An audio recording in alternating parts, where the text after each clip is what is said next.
500 বাবা, গরু মুরগির দাম বেশি, আজকে সবাই মাছ খাবা। চিংড়ি মিংড়ি রুই টুই বল নাকি কাতলা, শিং মাছ নিয়া ভাবিরে জোল রানতে কোন পাতলা, ইলিশ আসছে দিয়া দেই কালকে আবার বৈশাখ। বাপ সাপ দেখে আমগো মনে হয় কি লাট সাপ, গরিব মানুষের বৈশাখ, ইলিশ মাছ না পুঁই শাক। সিলভার কাপ না তেলাপিয়া, আমারে দেন পাঙ্গাস মিয়া।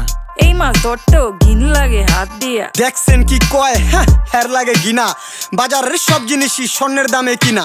ঘু খায় সব মাছে, কালার খায় পাঙ্গাসে, ডিম পারে মুরগি আর ব্যথা পায় রাজা হাসে। দুঃখ কমু কার কাছে, টাকা নেই কা হাজার হাজার, চলো বাবা যাইয়া দেখি কি অবস্থা কাঁচা বাজার। ওই মিয়া হাত দিবেন না, মরিচের কেজি 1000, দেখতাছেন না মরিচ গার্ড দিতে রাখছি বডি গার্ড। এইটা আবার কোন পাট, আলিপ লাইলার সিনবাদ? যেইটা ধরুম স্টক করুম তয় তরকারি জিন্দাবাদ। 80 টাকার বেগুন, বেগুনের অনেক গুণ। বেগুন লেয়া হইছে খুন, আমারে দেন ধুন্দুল। পটল লন কহিলন, লাউ নাইলে কদু। তোর মুখে অনেক মধু, লাউ আর কদু, বউ আর বউ।